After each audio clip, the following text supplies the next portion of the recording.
नमस्कार, कान्तिपुर समाचारमा स्वागत छ। सुरु गरौं मुख्य समाचारबाट। कर्णाली प्रदेशमा सत्ताधारी दलभित्रै विद्रोह। मुख्यमन्त्री महेन्द्र बहादुर शाही विरुद्ध अविश्वासको प्रस्ताव संसदीय दलमा। नेकपाका 33 मध्ये 18 सांसदको हस्ताक्षर। कोरोना भाइरसका कारण एकै दिन 22 जनाको मृत्यु। सक्रिय संक्रमित 31,000 नाघे। गम्भीर प्रकृतिका बिरामीले उपचारै नपाउने अवस्था। आम्दानी भन्दा खर्च धेरै भएपछि सरकार आर्थिक सङ्कटमा। राजस्व जति तलब सुविधामै ठिक्क। विकास बजेट कटौतीको जोखिम। भारतमा कोरोनाको रफ्तार द्रुत। संक्रमित 70 लाख नाघे। 2 सातामा विश्वकै सर्वाधिक संक्रमितको मुलुक बन्ने आंकलन। र आइपिएलमा राजस्थान रोयल्सले सनराइजर्स हैदराबादलाई 5 विकेटले हरायो। मुम्बई इन्डियन्स र दिल्ली क्यापिटल्स बीच प्रतिस्पर्धा जारी। सङ्घमा मन्त्री परिषद हेरफेरको विषयमा नेकपाभित्र विवाद बढेकै बेला कर्णाली प्रदेशमा भने विद्रोह नै भएको छ। कर्णाली प्रदेशका मुख्यमन्त्री महेन्द्र बहादुर शाही विरुद्ध संसदीय दलमा अविश्वास प्रस्ताव आएको छ। नेकपाका 33 सांसदमध्ये 18 जनाले मुख्यमन्त्री विरुद्धको अविश्वासमा हस्ताक्षर गरेका छन्। सरकारको काम प्रभावकारी नभएको भन्दै नेकपाका 18 जना प्रदेशसभा सदस्यले आइतबार आफ्नै संसदीय दलका नेता एवं मुख्यमन्त्री महेन्द्र बहादुर शाही विरुद्ध विद्रोह गरेका छन्। सत्तारूढ दलकै 18 जना प्रदेशसभा सदस्यले पार्टी संसदीय दलमा अविश्वास ल्याएपछि प्रदेश सरकारको भविष्यमाथि प्रश्न उठेको छ। प्रदेशसभामा नेकपाले बहुमत ल्याएदेखि मुख्यमन्त्रीका आकांक्षी देखिएका तत्कालीन एमाले खेमाका यामलाल कडेल नेतृत्वमा रहेका विद्रोही सांसदले सरकारको कार्य सम्पादनमा फितलो रहेकाले फेर्न प्रस्ताव ल्याएको बताएका छन्।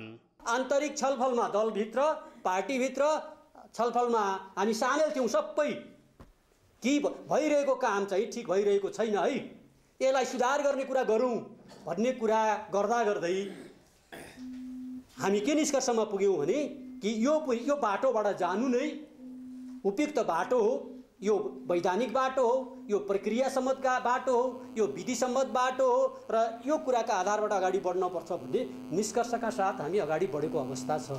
अविश्वास प्रस्तावमा हस्ताक्षर गर्नेमा 15 जना पूर्व एमाले तथा 3 जना सांसद तत्कालीन माओवादीका छन्। पूर्व माओवादीका तर्फबाट उपसभामुख बनेकी पुष्पा घरती विष्टले समेत हस्ताक्षर गरेकी छन्। मुख्यमन्त्री शाहीलाई फिर्ता बोलाउन पार्टीलाई दबाब दिन संसदीय दल सचिवालयमा प्रस्ताव दर्ता गरिएको छ। सभामुख कहाँ जाने भनेको अलि फरक प्रसङ्गमा जाने हो। अब अहिले हामीले एउटा हाम्रो पार्टी नेपाल कम्युनिस्ट पार्टीको एउटा दल भए हुनाले हिजो जसरी दलले चाहिँ मुख्यमन्त्री या अरू संवैधानिक अङ्ग या मन्त्रीहरू बनायो, अब त्यही दललाई अविश्वास लागेपछि त फेरि उसले आफ्नो अविश्वास छै भनेर चाहिँ दर्ता गर्न पायो नि दलमा। त्यो पनि हामीले विधान त हाम्रो पार्टीको भनौँ न संसदीय दलको विधान त नै हामीले अगाडि बढाएको कुरा हो। यसअघि पनि पार्टी सांसदले मुख्यमन्त्री शाहीको सरकार ढाल्ने चेतावनी दिँदै आएका थिए। पार्टी केन्द्रको दबाव र कमजोरी सुधार्ने मुख्यमन्त्रीको प्रतिबद्धतापछि संसदीय दलभित्रको किचलो थामथुम हुँदै आएको थियो।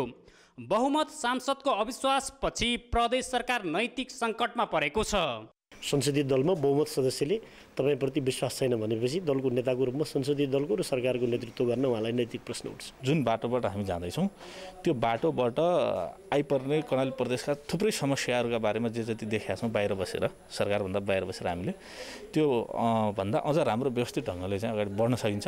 अबको नयाँ सरकारले नयाँ ऊर्जाका साथ केही गर्छ भन्ने हिसाबले हामी अगाडि बढेका छौँ।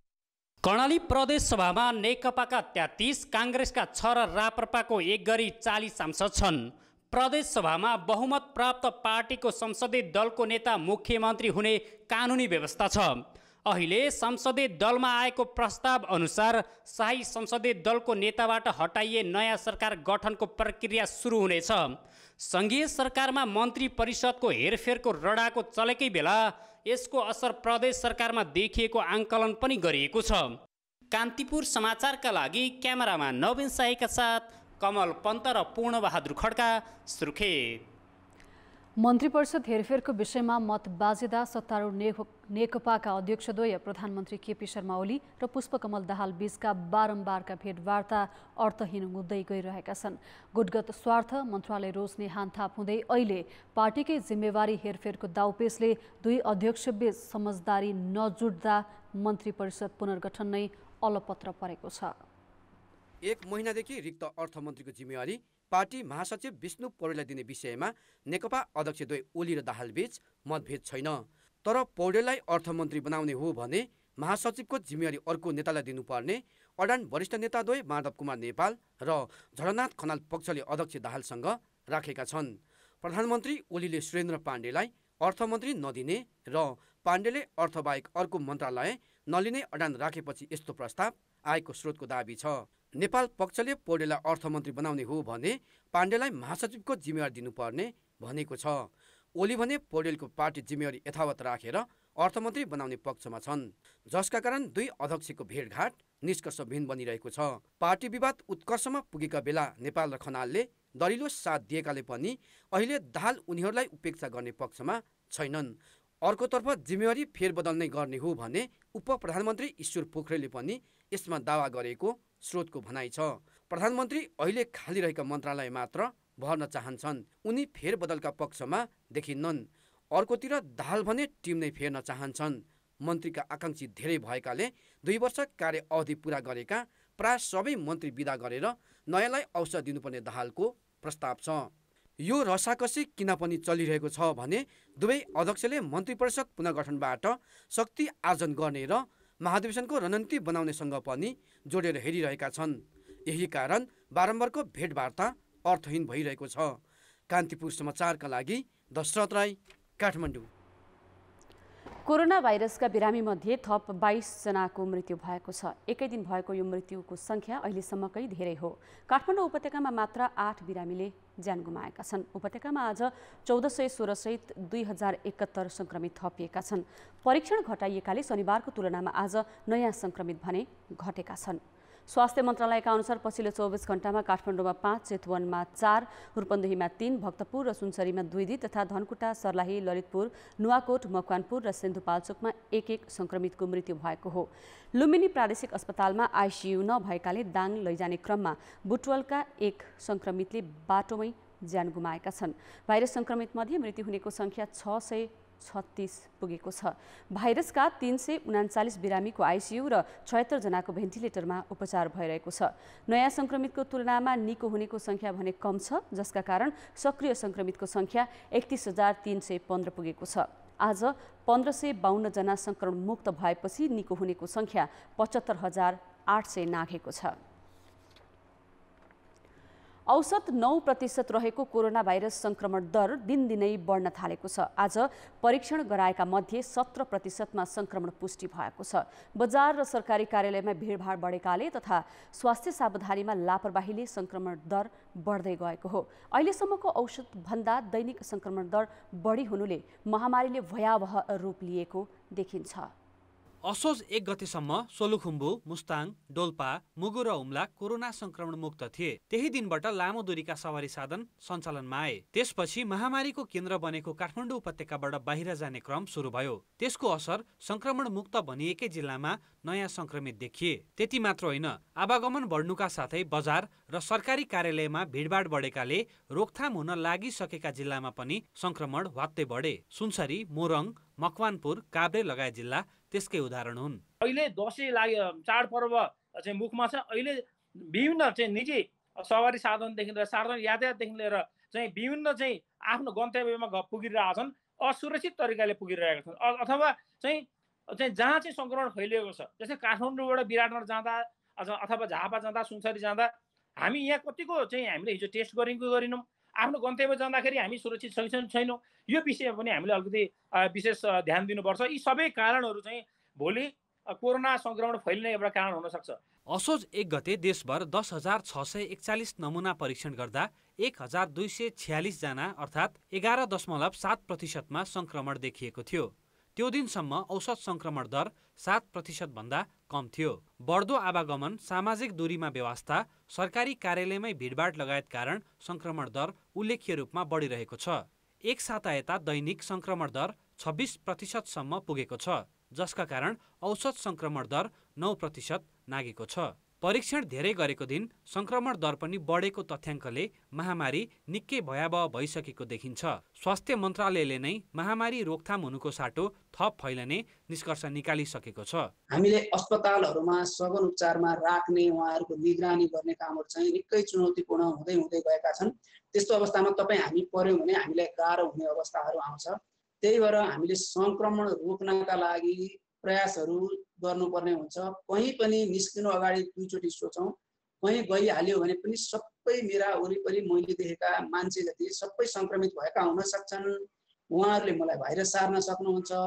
इनकेस कोही व्यक्तिहरू सङ्क्रमित नभएको अवस्था छ भने पनि म बरु सङ्क्रमित हुन सक्छु कि मैले चाहिँ सार्छु कि मैले बरु सङ्क्रमण सार्न हुँदैन, मैले सङ्क्रमण लिएर जान हुँदैन भन्ने हिसाबले हामीले सर्वसाधारणहरूले भूमिका एकदमै बढाउन जरुरी छ। अहिलेसम्म 11,73,984 नमुना परीक्षण गर्दा 1,07,755 जना संक्रमित भएका छन्। यो भनेको 9.15% हो। संक्रमण थप बढ्ने सरकारकै आकलन रहेकाले सामाजिक दूरी कायम गर्ने लगायत स्वास्थ्य सुरक्षा सम्बन्धी सावधानी अपनाउनुको विकल्प छैन। कान्तिपुर समाचारका लागि कृपाल गौतम, काठमाडौँ।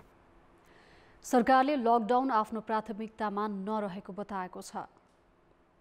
सरकारका प्रवक्ता प्रदीप गेवालीले आज मन्त्री परिषदका निर्णय सार्वजनिक गर्दै नागरिक सचेत भए स्थिति नियन्त्रणमा लिन सकिने बताएका छन्। स्वास्थ्य सावधानीलाई बेवास्ता गरी भिडभाड गरे कडा कदम चाल्न बाध्य हुने उनको भनाइ छ। नागरिकहरू सचेत हुने हो भनेदेखि हामीले स्थितिलाई नियन्त्रणमा गर्न सक्छौँ र चाडबाडको बेलामा सबैले जस्तोसुकै अवस्थामा, सीमितै अवस्थामा भए पनि पारिवारिक रूपमा बसेर रमाइलो गर्नुपर्ने बेलामा फेरि लकडाउनतिर जान नपरोस् भन्ने सरकारको चाहना छ। हाम्रो रत्तिभर पनि त्यो प्राथमिकतामा, रुचिमा अथवा चाहिँ त्यस्तो हामीले सोचिरहेका छैनौँ। मन्त्री गेवालीले काठमाडौँमा कोरोना भाइरस नियन्त्रण गर्न गम्भीर चुनौती देखा परेको बताए। उनले उपत्यकामा महामारी रोकथाममा सरकार र जनप्रतिनिधि चुकिरहेको स्वीकार गरे। काठमाडौँले बाँकेको, नरैनापुर, वीरगञ्ज र उदयपुरबाट सिक्नुपर्ने उनको भनाइ छ। अब बाँकी समाचार। समुदाय स्तरमै आक्रामक रूपमा बढिरहेको कोरोना संक्रमितको संख्या 1 लाख नाघिसकेको छ। रोकथामका लागि द्रुत योजना बनाउन र कार्यान्वयन गर्न सरकार र अरू राजनैतिक शक्तिहरू एकजुट भएर अघि बढ्नुपर्ने हो। तर उनीहरूको प्राथमिकतामा शक्ति सङ्घर्ष र दाउपेच नै धेरै देखिरहेको छ। सत्तारूढ दल नेकपाका अध्यक्षद्वय प्रधानमन्त्री केपी शर्मा ओली र पुष्पकमल दाहाल दिनौ जसो भेटिरहेछन्। उनीहरूको भेट सरकारदेखि पार्टीको जिम्मेवारीमा कसरी आफू बलियो हुने र कसलाई ल्याउने भन्नेमै केन्द्रित भइरहेको छ। कोरोना महामारी नियन्त्रण गर्न सरकारलाई प्रभावकारी बनाउने र पार्टी संयन्त्र कसरी परिचालन गर्ने भन्नेमा खास कुरै भएको देखिन्न। प्रमुख प्रतिपक्षी दल नेपाली काङ्ग्रेसको हालत पनि उस्तै छ। विज्ञप्ति निकाल्ने बाहेक कोभिड विरुद्धको अभियानमा काङ्ग्रेसलाई पनि चासो छैन। बरु निरन्तर आन्तरिक विवादमै अल्मलिरहेको छ। तेस्रो ठुलो दल जनता समाजवादी पार्टी र अरू पनि सत्ता र प्रमुख विपक्षी भन्दा फरक छैनन्। महामारी नियन्त्रणलाई लिएर उनीहरू बीच सहकार्य देखिएको छैन। अब अहिलेसम्म त्यस खालको छलफल भएको छैन। अब छलफलको लागि चाहिँ सम्बन्धित नेकपा प्लस अरू विपक्षीहरूले पनि यसरी संयुक्त रूपले सहकार्य गरौँ भनेर औपचारिक प्रस्ताव गरेको मैले सुनेको छैन। अब बीचबीचमा कहिलेकाहीँ प्रधानमन्त्रीले विभिन्न दलका मान्छेहरूसँग मिटिङ गर्नुभयो कोभिडको बारेमा भनेर 1-2 महिना अगाडि समाचार आएको थियो। त्यस बारेमा पनि त्यहाँ यस्तो संरचना आवश्यक छ, यसरी जाउँ भनेर सरकार पक्ष र चाहिँ खास गरी विपक्षी दलहरूले पनि कुनै उठाएको मैले देखेको छैन। त्यसनाले त्यो सायद अब सबैको चाहिँ त्यसमा चाहिँ त्यति रुचि नभएको जस्तो लाग्छ। कोरोना संक्रमण 1 लाख नाघिसकेको छ। स्वास्थ्य संरचनाले बिरामी धान्ने अवस्था छैन। उद्योग व्यवसाय तथा आर्थिक क्षेत्र थला परेको छ। तर न सत्तारूढ दल नेकपाले अरूसँग छलफल र परामर्श गरेको छ, न त विपक्षी नेपाली काङ्ग्रेस लगायतका दलहरू अग्रसरता लिएका छन्। सत्ताधारी दलले व्यवस्थापन गर्न नसकिरहेका बेला विपक्षी दलहरू समेत कुना पस्नु चिन्ताजनक छ। संगठन, संयन्त्र गाउँ टोल ओडासम्म फैलिएको छ। त्यसो भएको हुनाले कोभिड-19 जस्तो विपदको महामारीमा दलहरूको महत्त्वपूर्ण भूमिका रहन्छ र तलैसम्म नै काम गर्न सक्ने अवस्था हुन्छ। तर दलहरूले आफ्नो ढङ्गले काम गरिराखेका भए पनि सरकारका तर्फबाट यसमा कुनै सार्थक पहल प्रयत्न र समन्वयको आवश्यकता अनुभूति भएको देखिँदैन। सरकारले कुनै तयारी गरेर महामारीका विरुद्ध लडाइँ लड्ने कुरामा कुनै ठोस पहल सरकारले गरेको छैन। संसारलाई नै आक्रान्त बनाएको कोरोना महामारीबाट एक्लो प्रयासले मुक्ति पाउन कठिन छ। यसमा सरकारको पर्याप्त तदारुकता र विपक्षीको रचनात्मक साथ जरुरी हुन्छ। तर दुर्भाग्य यस्तो हुन सकिरहेको छैन। कान्तिपुर समाचारका लागि दीपक आचार्य, काठमाडौँ।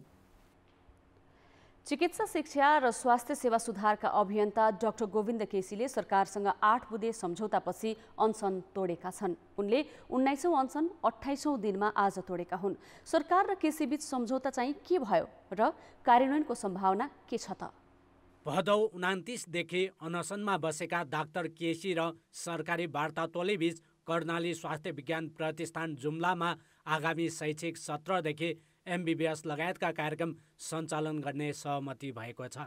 2068 सालमा स्थापना भएको प्रतिष्ठानमा अहिले नर्सिङ, एचए, फार्मेसी लगायतका कार्यक्रम सञ्चालनमा छन्। उसले स्नातकोत्तर तहको पठन पाठनको अनुमति समेत पाइसकेको छ। सहमतिको दोस्रो बुँदामा सुदूरपश्चिम प्रदेशको गेता र प्रदेश 2 को बर्दिवासमा सरकारी मेडिकल कलेज स्थापना गरी 2080 साल फाल्गुन 10 भित्र एमबीबीएस लगायतका शैक्षिक कार्यक्रम सञ्चालन गर्ने उल्लेख छ। गेतामा कलेज भवन यसअघि नै बनाइसकिएको छ। बर्दिवासमा कलेज स्थापनाका लागि भने डीपीआर बनाउन बाँकी छ। यस्तै दोती वा ददेलधुरा, उदयपुर र इलाम वा 5 थरमा सरकारी मेडिकल कलेज खोल्नका लागि 1 वर्षभित्र प्रक्रिया अगाडि बढाइनेछ। त्यसका लागि यसअघि नै सम्भाव्यता अध्ययन भइसकेको छ। नेपालको चिकित्सा सेवाको विषयमा चाहिँ आफैले राष्ट्रिय सेवाको रूपमा लामो समय काम गर्यो र त्यसलाई सुधार गर्नको लागि पटक पटक एउटा अभियन्ताको भूमिका निभाउनु हो। त्यस बापतमा नेपालमा चाहिँ चिकित्सा क्षेत्र विकासको चाहिँ एउटा चाहिँ वेब पनि आएको छ। सम्पूर्ण व्यक्तिहरूमा चाहिँ यस सम्बन्धी कुराहरू चाहिँ गाउँ गाउँमा पुगेको छ। एउटा ग्रामीण भेगको मानिस यसरी चाहिँ चिकित्सा क्षेत्रलाई चाहिँ गाउँ गाउँ पुर्याउन लाग्नु भएकोमा सर्वप्रथम नेपाल सरकार तर्फबाट यहाँलाई म धेरै धेरै धन्यवाद दिन्छु। स्नातकोत्तर तहको शैक्षिक कार्यक्रम सञ्चालन गरिरहेको पोखरा स्वास्थ्य विज्ञान प्रतिष्ठान र राप्ती स्वास्थ्य विज्ञान प्रतिष्ठानमा पनि 2080 साल फाल्गुन 10 भित्र एमबीबीएसको पठन पाठन सुरु गर्ने सहमति सरकारले केसीसँग गरेको छ। राप्ती स्वास्थ्य विज्ञान प्रतिष्ठानले एमबीबीएस लगायत शैक्षिक कार्यक्रम सञ्चालनका लागि गुरुयोजना बनाई सरकारसँग यसअघि नै बजेट मागिसकेको छ। केसीको मुख्य माग विश्वविद्यालयका पदाधिकारी वरिष्ठताका आधारमा नियुक्त गर्नुपर्ने थियो। नियुक्ति निष्पक्ष र पारदर्शी बनाउन कानुनी व्यवस्था गर्ने र कानुन नबनुन्जेल वरिष्ठता र कार्यक्षमतालाई आधार बनाउने सहमति भएको छ। अछामको बैलपाता अस्पतालमा निःशुल्क उपचारका लागि बजेट उपलब्ध गराउने सरकारी अस्पतालको क्षमता विस्तार गर्ने सहमतिमा शिक्षा सचिव मैनालीले हस्ताक्षर गरेका छन्। केसीसँग सरकारले सहमति गरेको यो पहिलो पटक होइन। कार्यान्वयनमा इमान्दार नभएकैले 19औं पटक अनसन बसेको पृष्ठभूमिमा केसी ढुक्क भने छैनन्। डाक्टर केसीलाई त यसलाई कार्यान्वयन गर्न लाग्नुहुने नै छ। त्यसबाहेक हामी उहाँको अभियानमा भएका मान्छे पनि लाग्नेछौँ। तर हाम्रो ठुलो आशा चाहिँ के पनि छ भने यो अब देश के अरे संहितामा गइसकेको हुनाले र प्रदेशमा यो स्वास्थ्य सेवा पुर्याउने कुरा भएको हुनाले चाहिँ यो प्रदेशका जनप्रतिनिधिहरू र प्रदेशका आम नागरिकहरू पनि यसमा सचेत हुनुहुनेछ र सरकारलाई जिम्मेवार बनाउन यो सम्झौता कार्यान्वयन गराउन चाहिँ उहाँहरूको पनि अगुवाई हुनेछ भन्ने हाम्रो अपेक्षा छ। डाक्टर केसी व्यक्तिगत स्वार्थका लागि 19 पटकसम्म अनसन बसेका होइनन्। चिकित्सा शिक्षा र स्वास्थ्य सेवा सुधार तथा नियुक्तिमा राजनीतिक भागभन्दा अन्त्य उनको मुख्य माग हो, जुन सरकारको जिम्मेवारी भित्रै पर्छ। त्यसैले सहमति गरेर पन्छिने गल्ती दोहोर्याउनु हुँदैन। कान्तिपुर समाचारका लागि क्यामेरामा सञ्जय लुइटेलका साथ सृजना बास्तोला र नारायण किलम्बु, काठमाडौँ। नेपालको संविधानमा हरेक नागरिकलाई आधारभूत उपचारदेखि रोजगारी र खाद्यान्नको सुनिश्चितता हुने लेखिएको छ। तर यथार्थ भने 5 वर्ष अघि नै लेखिएका संविधानका यी अक्षर विपरीत छ। महामारीका बेला एकातिर सामान्य उपचार नपाएर ज्यान गुमाउनु परेको छ भने कतिले गुजारा धान्नै नसक्ने अवस्था आएपछि महामारीको केन्द्र भारततिर रोजीरोटीका लागि धाउनु परेको छ। विपन्न नागरिकको दुःखमा आड भरोसा दिन भने केन्द्रदेखि प्रदेश र स्थानीय तहसम्म कुनै सरकार अघि सरेका छैनन्। असौज 1 गते पाल्पामा एकजना कोरोना संक्रमितको अस्पताल डुलाउँदै उपचार नपाएर मृत्यु भयो। रातभर डुलाउँदा पनि अस्पतालले भर्ना नलिएपछि भदौ 26 गते विराटनगरकी एक गर्भवतीको ज्यान गयो। खाना खाने क्रममा भास सड्केर सिकिस्त भएकी उदयपुरकी महिलाको पनि अस्पतालले भर्ना लिन नमानेपछि भदौ 14 गते मृत्यु भयो। सामान्य उपचार नै नपाएर छटपटाउनु परेका घटना दिन प्रतिदिन बढेका छन्। सरकारी संयन्त्रले सहज व्यवस्था मिलाउन नसक्दा नागरिकले उपचार नै नपाएर मृत्युवरण गर्नुपर्ने विकराल अवस्था देखिएको छ। बर्दियाकी एक गर्भवती महिलाले एक छाक भात खान नपाउँदा आत्महत्या नै गरेकी थिइन्। महामारीका कारण बेरोजगार बनेकाहरू खान समेत नपाएर ज्यानकै जोखिम मोलेर भारततर्फ धाउन बाध्य छन्। संविधानको धारा 16 देखि 46 सम्म स्वास्थ्य, खाद्य, रोजगारी लगायतका मौलिक हकको व्यवस्था छ। तर संविधानका यी अक्षर केवल देखाउनका लागि भएका छन्। माध्यमिक तहसम्मको शिक्षालाई हामीले जो निशुल्क गर्ने कुरा गरेका छौँ, अब त्यो पुरा हुन सकेका छैन। त्यसैगरी रोजगारीको हक सबै नागरिकलाई हामीले रोजगारी दिन्छौँ, दिएनौँ भने बेरोजगार भत्ता दिन्छौँ, बेरोजगार सहायता पैसा दिन्छौँ भनेका छौँ। राइट टु फुडको कुरा आज पनि नागरिक सबैलाई खानाको प्रबन्ध हामी गर्न सकेका छैनौँ। खाद्य सम्प्रभुता पनि स्थापित गर्न मलदेखि बिउ बिजन कृषि सामग्री यी सबै कुरामा उनीहरूको सम्प्रभुता जनताको सार्वभौम अधिकारलाई स्थापित गर्न सकिरहेको अवस्था छैन। थुप्रै ठाउँमा हामीले सुधारको खाँचो छ। संविधानको धारा 35 मा राज्यबाट प्रत्येक नागरिकलाई आधारभूत स्वास्थ्य सेवा निशुल्क हुने उल्लेख छ। तर सरकारले महामारीमा संविधानसँग बाजिने मापदण्ड बनाएर कोरोना परीक्षणका लागि समेत 2000 रुपियाँ शुल्क तोकेको छ। अन्य मौलिक हक कार्यान्वयनमा पनि सरकार उल्टो दिशातिर हिँडिरहेको छ। संविधानको मौलिक हकमा लेखेका कुराहरूमा हामीले त्यो बजेट छैन भनेर हामी इन्कार गर्न सक्दैनौँ। जस्तो कि शिक्षामा लगानी गर्ने कुरा, स्वास्थ्यमा लगानी गर्ने कुरा, हामीले आवासमा लगानी गर्ने कुरा, रोजगारीमा लगानी गर्ने कुरा। खाली कुरा के हो भन्नुहुन्छ भने हामी जुन कुरा दिन्छौँ भनेर हामीले चाहिँ संविधानमा मौलिक हकमा राखेका छौँ, त्यो मौलिक हकमा राखेको कुराहरूको प्रति सरकार कति संवेदनशील छ, हिजोको वर्षभन्दा आजको वर्षमा आइपुग्दा कति लागू गर्यो, आजभन्दा भोलि कति लागू गर्यो भन्ने कुरा महत्त्वपूर्ण भएर जान्छ। संविधानका अक्षर कसैलाई देखाउन वा कच्चा कोठा र अदालतका इजलासमा भट्याउनका लागि मात्र होइनन्। यिनले त परिआउँदा नागरिकको संरक्षण गर्नुपर्छ। तर महामारीका बेला न उपचार पाउने न त खाना र नाना जोड्न सकिने वातावरण नै। एक छाक खानाको व्यवस्था गर्न पनि अत्यन्त जोखिम मोलेर लालाबाला बोकेर भारत जान सीमा क्षेत्रमा लाम लाग्नुपर्ने अवस्थाले राज्य कोषबाट तलब भत्ता पाउनेहरू कसैलाई पनि छोएको देखिँदैन। कान्तिपुर समाचारका लागि बाबुराम तिमिल सिन्हा, काठमाडौँ।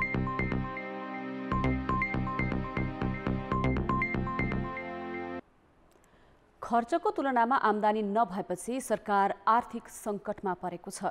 राजस्वले दैनिक प्रशासनिक खर्च नै चलाउन नसक्ने अवस्था आएकाले 30 अर्ब रुपैयाँ आन्तरिक ऋण उठाइसकेको छ। महामारीले स्रोत खुम्चिएर सङ्कट आए पनि मितव्ययिताका लागि बजेटमा गरिएको घोषणा कार्यान्वयन नगरिएकाले आगामी दिन थप सङ्कटपूर्ण हुने र विकास खर्च कटौती गर्ने जोखिम बढेको छ। शनिबार सरकारी ढुकुटीमा 4 करोड 59 लाख रुपैयाँ थपियो।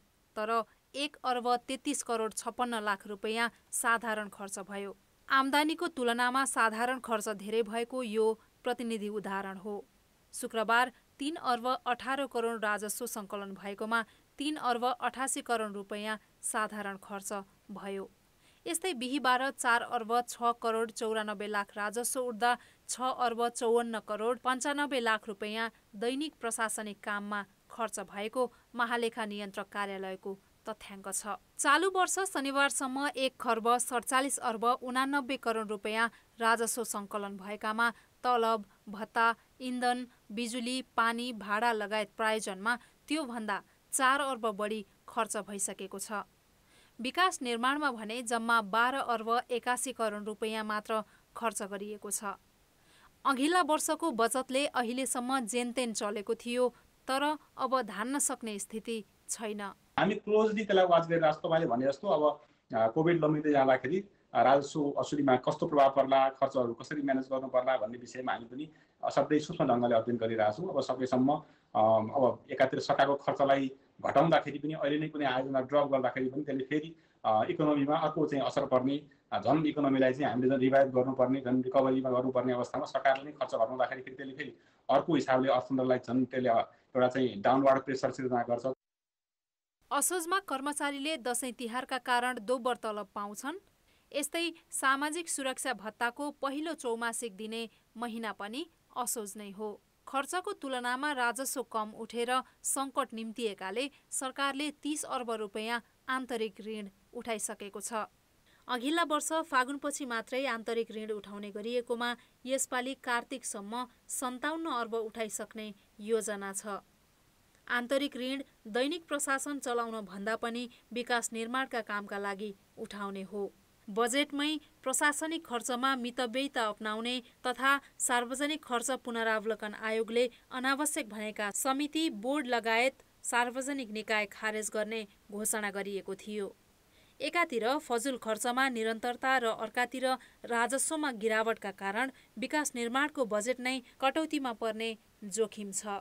र यो समस्या लम्बिँदै जाने अवस्था आयो भने अहिलेका बजेटका कार्यक्रमहरूलाई प्राथमिकता पुनर्निर्धारण गर्नुपर्ने अवस्था आउँछ। खर्च कटौती गर्नुपर्ने हुन्छ। धेरै खर्च कटौती गर्ने ठाउँहरू छन्। सार्वजनिक खर्च पुनरावलोकन आयोगले दिएका सुझावहरूलाई यही मौकामा कार्यान्वयन गरेर सरकारको खर्चलाई न्यूनीकरण गर्ने उपायहरू अपनाउनु पर्ने हुन्छ।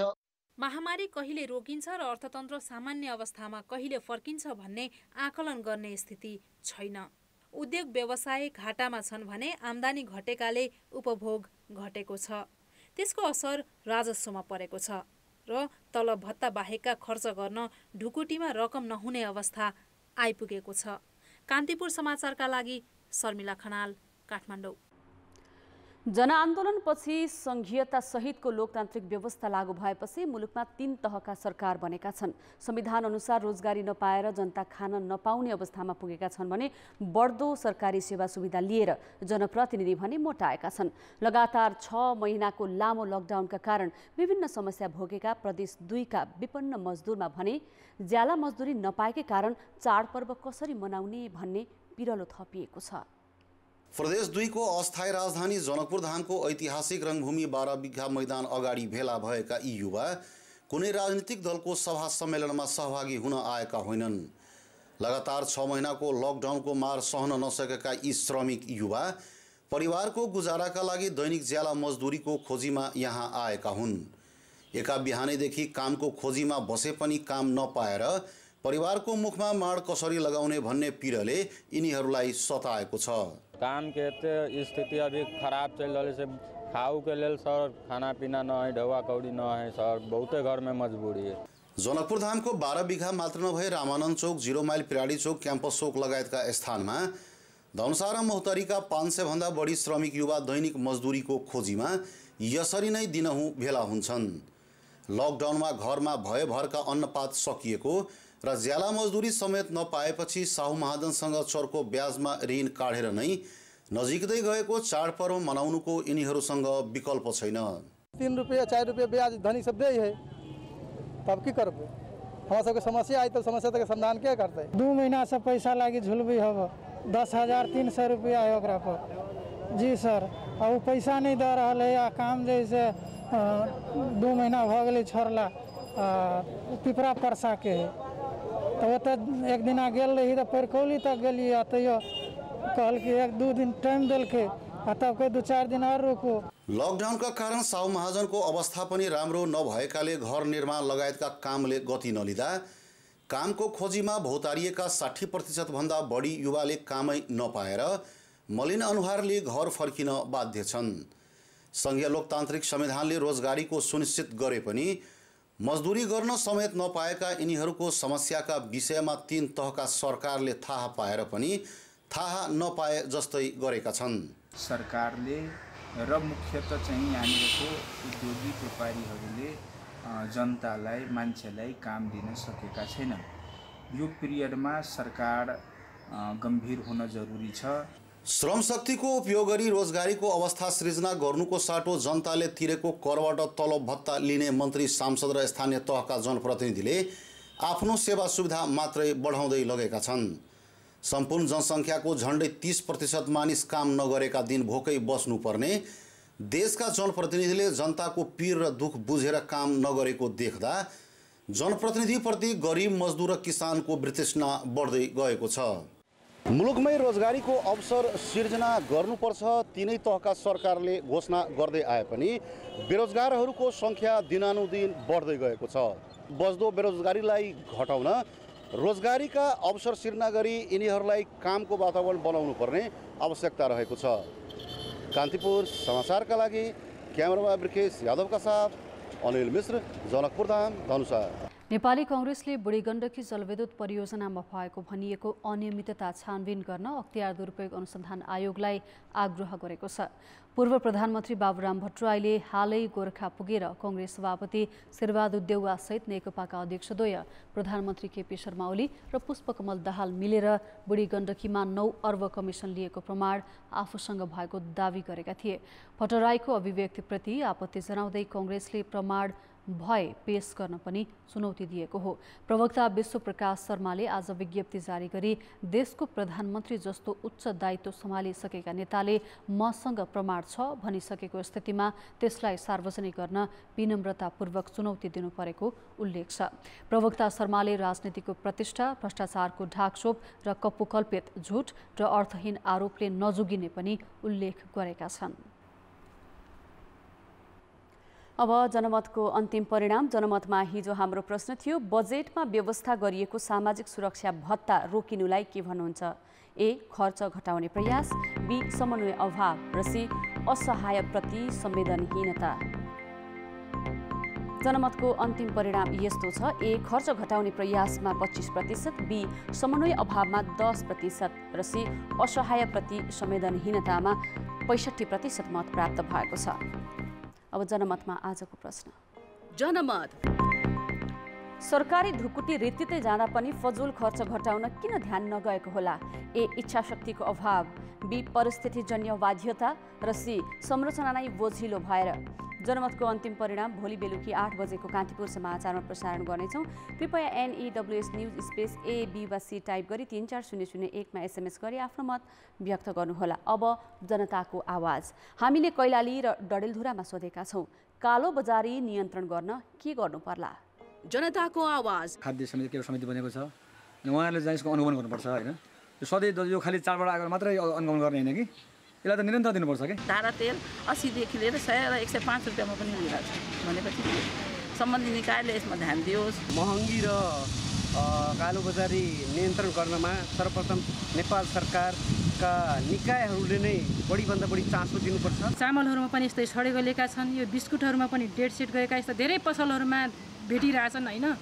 यसको लागि अब यो नगरले, प्रशासनले यदि गर्छ भनेपछि मात्र अलि रोक्न सकिएला। आधिकारिक कार्यालय हो, त्यसले कडा रूपमा चाहिँ अनुगमन गर्नु पर्यो। अनुगमन भनेर वर्षको 1 दिन अनुगमन गरेर मात्र भएन, कम्तीमा मासिक रूपमा पनि अनुगमनको व्यवस्थाहरू गर्यो भने त्यसले कालोबजारी रोकिन सक्छ। जिल्ला प्रशासन अथवा चाहिँ यो स्थानीय सरकारले यसलाई छानबिन गरेर अथवा यो कालोबजारीले तुरुन्तभन्दा तुरुन्त रोक्नुपर्छ। राज्यले यो मूल्यवृद्धिको मापदण्ड नअपनाएको जस्तो लागिन्छ हामीलाई।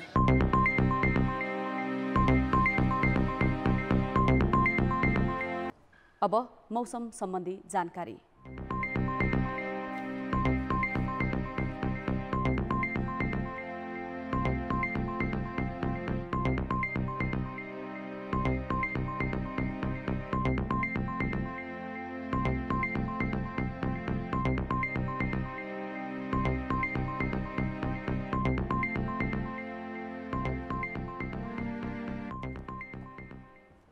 अन्त्यमा मुख्य समाचार फेरि एकपटक। कर्णाली प्रदेशमा सत्ताधारी दलभित्रै विद्रोह, मुख्यमन्त्री महेन्द्र बहादुर शाही विरुद्ध अविश्वासको प्रस्ताव संसदीय दलमा, नेकपाका 33 मध्ये 18 सांसदको हस्ताक्षर। कोरोना भाइरसका कारण एकै दिन 22 जनाको मृत्यु, सक्रिय संक्रमित 31,000 नाघे, गम्भीर प्रकृतिका बिरामीले उपचारै नपाउने अवस्था। आम्दानी भन्दा खर्च धेरै भएपछि सरकार आर्थिक सङ्कटमा, राजस्व जति तलब सुविधामै ठिक्क, विकास बजेट कटौतीको जोखिम। भारतमा कोरोनाको रफ्तार द्रुत, संक्रमित 70 लाख नाघे, 2 सातामा विश्वकै सर्वाधिक संक्रमितको मुलुक बन्ने आंकलन। र आइपिएलमा राजस्थान रोयल्सले सनराइजर्स हैदराबादलाई 5 विकेटले हरायो। मुम्बई इन्डियन्स र दिल्ली क्यापिटल्स बीचको प्रतिस्पर्धा जारी। कान्तिपुर समाचार अहिलेलाई सकियो। अब हाम्रो अर्को समाचार बुलेटिन राति 10:30 बजे अङ्ग्रेजी र 11 बजे नेपाली भाषामा हुनेछ। कान्तिपुर टेलिभिजन हेर्दै गर्नुहोला। नमस्ते।